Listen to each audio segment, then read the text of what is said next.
Hello students, welcome again to the new topic of written communication. This is the video of written communication part 16. Let's start. હવે આપણે આ વિડીયોમાં report writing chapter number 5 start કરીએ છીએ. સૌથી પહેલા what is report writing, એનો introduction, પછી એની ડેફિનેશન, પછી એના નેચર્સ ને બીજા જે ટોપિક્સ હશે એ આપણે ડિસ્કશન કરશું. તો ઇન્ટ્રોડક્શનમાં શું છે? Just a letter, just like a letter, એક લેટરની જેમ જ તે a report is one of the major forms of communication. જે રિપોર્ટ છે એ તે કમ્યુનિકેશનનું એક મેજર ફોર્મ છે, એનું તે આપણે બહુ વધારે યુઝ કરીએ છીએ. એની definition, C.A. Brown offers a very simple definition of a report. એમને છે ને એક બહુ સિમ્પલ ડેફિનેશન આપી છે રિપોર્ટની. A report is a communication. A communication છે from someone who has some information. એક માણસ છે જેની પાસે કંઈક ઇન્ફોર્મેશન છે to someone who wants to use that information. અને સામે એક રિસીવર છે જેને એ ઇન્ફોર્મેશન જોઈ છે. બે કમ્યુનિકેશનની, બે માણસોની વચ્ચેનો કમ્યુનિકેશન છે કે એક પાસે સેન્ડર પાસે ઇન્ફોર્મેશન છે, બરાબર, who has some information, sender પાસે ઇન્ફોર્મેશન છે, ટુ રિસીવર જેને ઈ ઇન્ફોર્મેશન જોઈ છે. ઈ બેની વચ્ચેનું પાર્ટ છે કમ્યુનિકેશન, બરાબર. તો એને શું કહેવાય? તમારે એ રિપોર્ટ. ઈ બેની વચ્ચે જે કમ્યુનિકેશન થાય એને રિપોર્ટ કહેવાય, બરાબર. એ formal reports provide a first handwritten information about an event which is planned and organized. A formal report જે હોય એ હેન્ડ રિટન હોય છે અને શેની માટે હોય છે? Information about N event. એક ઇવેન્ટની ઇન્ફોર્મેશન હોય છે જેમાં જે પ્લાન્ડ અને ઓર્ગેનાઇઝ કરેલી હોય, પહેલાથી પ્લાન કરેલી હોય છે અને કેવી રીતે આપણે એને ગોઠવણી કરશું એ પણ એમાં હોય છે. With a purpose of describing or recording an event or to pursue the receivers to take follow-up actions on the matter presented.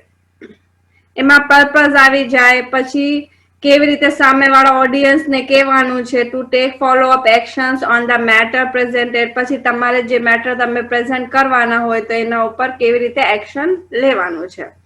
તો એ બધું શેમાં આવે? એક ફોર્મલ રિપોર્ટમાં આવે જે હેન્ડ રિટન હોય છે. Report also present findings and make recommendations. જે રિપોર્ટ્સ છે એ ઓલ્સો પ્રેઝન્ટ, શું પ્રેઝન્ટ કરે છે? ફાઇન્ડિંગ્સ એન્ડ મેક રિકમેન્ડેશન, કે તમારી પાસે શું છે અને શું તમે રિકમેન્ડ કરો છો. Thus, a report is a basic management tool used in decision making. તો હવે રિપોર્ટને એમને શું નામ આપ્યું? એક બેસિક મેનેજમેન્ટ ટૂલ છે જે ઓર્ગેનાઇઝેશનને ચલાવે છે. યુઝડ ઇન ડિસિઝન મેકિંગ, શેમાં એનું યુઝ કરવામાં આવે છે? જ્યારે તમારે કંઈક પણ ડિસિઝન લેવાનું હોય. Hence it is extremely important. એટલા માટે જે રિપોર્ટ છે બહુ વધારે ઇમ્પોર્ટન્ટ છે, કેમ કે એ આપણે ક્યાં યુઝ કરીએ છીએ? જ્યારે આપણે ડિસિઝન લેવાનું હોય. In short, it is a formal statement of what happened. If એક formal statement છે શેનું? what happened, શું થયું, why, કેમ થયું, and what should be done, અને શું આપણે કરવાનું હતું. એ ત્રણનું સ્ટેટમેન્ટ છે ફોર્મલ સ્ટેટમેન્ટ, બરાબર. The nature of a report. હવે રિપોર્ટના નેચર શું છે? From the above explanation, it is clear that, શું ક્લિયર થયું? એના 7 points છે. A report is a statement containing some information or an account of something. A report જે છે એમાં કયા સ્ટેટમેન્ટ હોય છે? containing some information, જેમાં કંઈક ઇન્ફોર્મેશન હોય, યા account of something, કંઈક એકાઉન્ટિંગ થી રિલેટેડ કંઈક વસ્તુ હોય. Second point is, it is an organized and factual account of the work done by a person, group or an organization. જે રિપોર્ટ છે એ શું છે? એક ઓર્ગેનાઇઝડ એન્ડ કરેક્ટ રિપોર્ટ છે જે કોણ બનાવે છે? એક પર્સને બનાવી શકે, ગ્રુપ બનાવી શકે, કે ઓર્ગેનાઇઝેશન પણ બનાવી શકે છે. Third point is, it is objective in nature and present the truth irrespective of the consequence. એનો મીનિંગ છે કે જે રિપોર્ટ લખે છે એનું મેઇન ઓબ્જેક્ટ શું છે? કે એ ટ્રુથ ને તે તમને દેખાડે છે. એમાં ટ્રુથ જ લખવામાં, સાચી વસ્તુ જ લખવામાં આવે છે.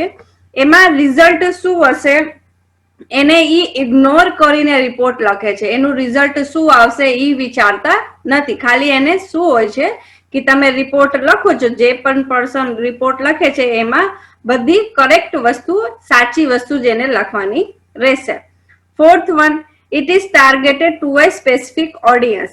ઈ જે રિપોર્ટ લખવામાં આવે છે ઈ અમુક માણસો માટે, સ્પેસિફિક ઓડિયન્સ માટે જ લખવામાં આવે છે. Fifth one is, it contains conclusion along with the procedure followed for collection and interpretation of data. આમાં શું હોય છે? It contains conclusion. રિપોર્ટમાં શું શું હોય છે? જે આપણે પ્રોસીજર કર્યું હોય, જે કલેક્શન કર્યું હોય ડેટાનું, એનાથી જે તમને રિપોર્ટ મળ્યા હોય એ બધી વસ્તુ તમે એમાં ઇટ કન્ટેન્સ, એમાં તમે રિપોર્ટમાં ઇન્ક્લુડ કરો છો. એમાં એનું explanation, interpretation means explanation of data. તમારી પાસે જે પણ ડેટા હોય એનું એક્સપ્લેનેશન તમે એમાં નાખો છો. મીન્સ એનાથી રિલેટેડ જે પણ વસ્તુ હોય એ તમે રિપોર્ટમાં ઇન્ક્લુડ કરો છો. 6th point is, it also include recommendation. એમાં recommendation, કોને recommend કર્યું છે, કોણ ઈ વસ્તુ કીધું છે કે તમારે આ કરવાનું છે. ધારો કે મેનેજર તમને કીધું હોય કે તમારે આ રિપોર્ટમાં આ વસ્તુ લખવાની છે, રિકમેન્ડ કોને કર્યું? મેનેજર કર્યું.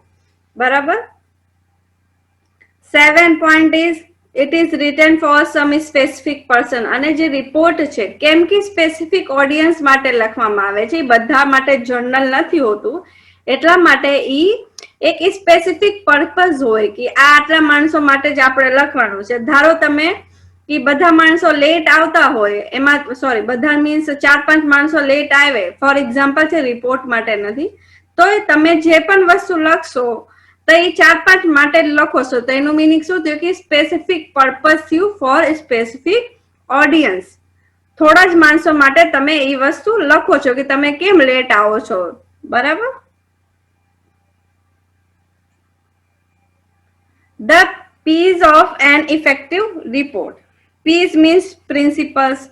તેના 5 principles છે. An effective report is drafted on the following principle. Principle of purpose, principle of organization, principle of clarity, principle of brevity, and principle of authenticity. The purpose means every report must have a specific and sound purpose which help in the preparation of an effective report. સૌથી પહેલા કે તમારે specific purpose શું છે, બરાબર, એની માટે તમારે, અને which help in the preparation of an effective report. તમારી પાસે પર્પઝ હશે કે તમને ખ્યાલ જ હશે કે મારે શેની માટે રિપોર્ટ લખવાનું છે, તો એના તમારા માઇન્ડમાં રહેશે, તો તમે સારી રીતે એને લખી શકશો, ઇફેક્ટિવલી લખી શકશો. The report must also be appropriate to its purpose and audience.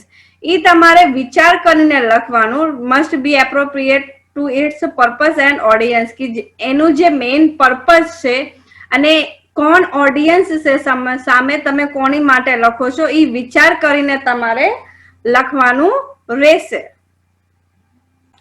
Second one, principle of organization. The element of a report should be properly planned and organized in a logical sequence.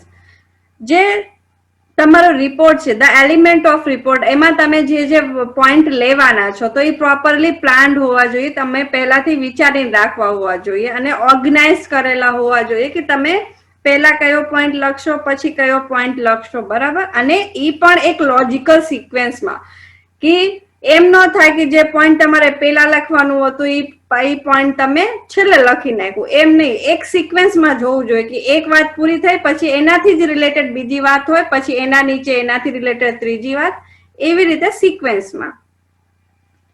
Third one is principle of clarity. A report should be written in a simple and clear language.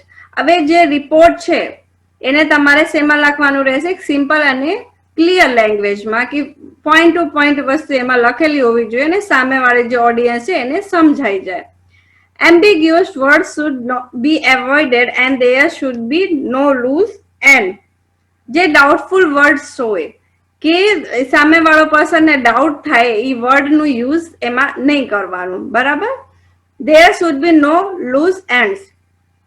અને ending પણ તમારે વ્યવસ્થિત કરવાની રહેશે. Fourth point is principle of brevity. એનું meaning છે the report should be brief and precise.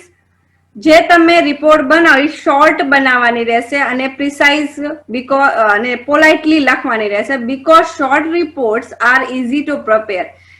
નાની report બનાવવાની રહેશે, ઓછું લખવાનું રહેશે, તો તમે એને બહુ સરસ રીતે લખી શકશો. And analyse and highlights the relevant points. એમાં જે પોઈન્ટ્સ હોય તમને લાગે કે આ પોઈન્ટ ઇમ્પોર્ટન્ટ છે, આ પોઈન્ટ ઇમ્પોર્ટન્ટ છે, તો એને તમારે હાઇલાઇટ પણ કરવાનું રહેશે. Fifth one is principle of authenticity. Authenticity means legality. A report be authentic, legal હોવી જોઈએ. Presenting relevant and factual information. એમાં બધી જ વસ્તુ જે હોય એ તમારી પાસે જે ઇન્ફોર્મેશન હોય એ જ એમાં નાખવાની રહેશે. Presenting relevant. Proper તમારે પ્રેઝન્ટ કરવાની રહેશે. Factual information means correct information હોવી જોઈએ એમાં. Targeted to a specific audience. આ બધી વસ્તુ શેની માટે છે? કેમ કે તમે એક સ્પેસિફિક ઓડિયન્સ માટે લખો છો, તો તમારી પાસે બધી વસ્તુનો પ્રૂફ હોવું જોઈએ કે તમારી પાસે આ જે ઓથેન્ટિક છે, મીન્સ તમે જે રિપોર્ટ લખો છો એ લીગલ છે. પ્રેઝેન્ટિંગ રિલિવેન્ટ. તમે જ્યારે એને પ્રેઝન્ટ કરો ત્યારે એ પ્રોપર પ્રેઝન્ટ કરવાનું અને એમાં જે પણ ઇન્ફોર્મેશન તમે નાખી છે એ બધી વસ્તુ કરેક્ટ હોવી જોઈએ, સાચી હોવી જોઈએ, બરાબર.